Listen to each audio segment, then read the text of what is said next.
Ian Murray, is this something, as Neil has suggested, that the UK government should do unilaterally, saying, OK, we know we're coming out of the European Union, but on this issue, we will give you this commitment now? Well, they didn't vote with the Labour Party in terms of the EU nationals debate in the House of Commons. It looks as though the Lords may vote to put this into the bill tonight.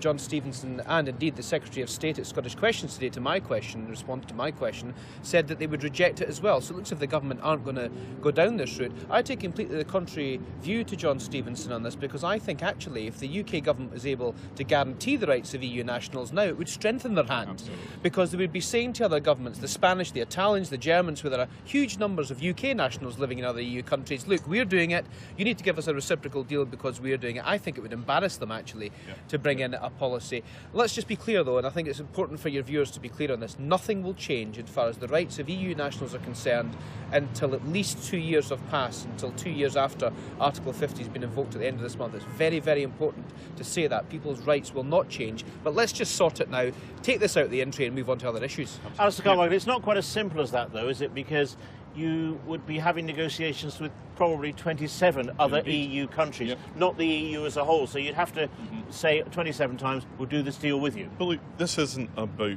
negotiations, this isn't about tactics, this is about people's lives. The lives of people sometimes actually who have lived here for decades and made a tremendous contribution to communities the length and breadth of this country. So let's not look at this as some sort of game that governments play between themselves. Let's look at this as being the right and decent thing to do, and frankly there's no reason why you shouldn't do it. In fact, if we did, then we know from what we hear from UK nationals who live in other parts of the EU that they feel that this is something that would strengthen their position. So it's not just doing the right thing in this country, it's actually looking after the rights of British citizens living elsewhere in Europe. What about the argument that some are saying that actually the EU may not put this as a priority? They may want to discuss financial issues before they get on to residency concerns. Well, that, of course, is a possibility, and we won't know that until the negotiations start. But it is, frankly, downright unacceptable that people who have lived here for decades, some of them doing really difficult, unpleasant, quite menial work, some of them, building companies that are now worth millions, it is just downright unacceptable that they should now find themselves with their lives turned upside down through no fault of their own. They committed to living here in good faith. That should now be recognised. Ian Murray, allied to that, when the Brexit negotiations get underway, we heard it at Scottish Questions and also at Prime Minister's Questions, about what happens to powers that Brussels has over agriculture and fisheries at the moment. Where should that power go back to? Should it come to Westminster or should it go to Holyrood? Well, it's not just agriculture and fisheries. There's regional development, there's an environment. And although they're devolved to the Scottish Parliament, they're devolved under the EU framework to the Scottish Parliament. So yes, I think in principle, anything that comes back from the EU that's repatriated should go directly to the devolved administrations if the devolved administrations look after those as a priority. However, we just have to be quite careful here that it's done properly, because I know, for example, the National Farmers Union are quite concerned about agriculture because of the amount of money that's spent in Scotland, disproportionate to the rest of the UK. So yes, we should say quite clearly, in principle, it should go back to the Scottish Parliament, and in theory it should go back. We just need to make sure we get the regulatory framework right to make sure that we're not doing any damage to any of those sectors. And the other one quick thing I would say is that if they do go back to the Scottish Parliament, it looks as though with the way the SNP are going with India F2, they want to hand them back to Brussels again. Neil Gray, is that true?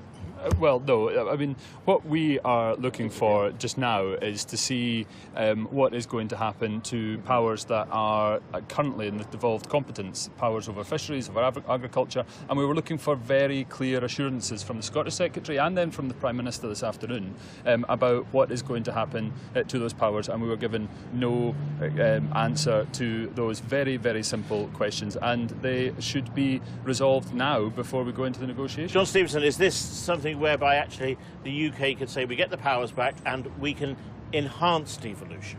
Well, it's interesting listening to the SNP. They want all the powers, but they don't actually want to do anything with them. I'm very much with Ian. I think bulk of the power should come back to repatriated to the devolved assemblies and parliaments, and that's probably the right way to approach it. But I think Ian's absolutely right. We've got to be careful how we do it, and we've got to make sure that we safeguard, for example, the agriculture industry, that Scotland is not affected badly by it coming back to Scotland. I think, Neil has actually got an opportunity here to answer a question that a lot of farmers and fishermen will want to hear, and that is that if he gets his way, if he has his independence referendum, and if Scotland votes for independence, is it independence in the EU, Neil, or is it some sort of Norway deal? Are we going back into the European Union or not? The first thing that we have to consider is what is going to be happening now with regards to the negotiations that the UK is taking with the rest of the United Kingdom. The Scottish Government has put forward a compromise document that spells out very clearly the Scottish position. Is the UK Government really going to dismiss that and the views of a nation out of hand? I think that would be a very dangerous position to take. In or out? David, I didn't want the UK to come out of the EU. I campaigned very hard for it to stay in.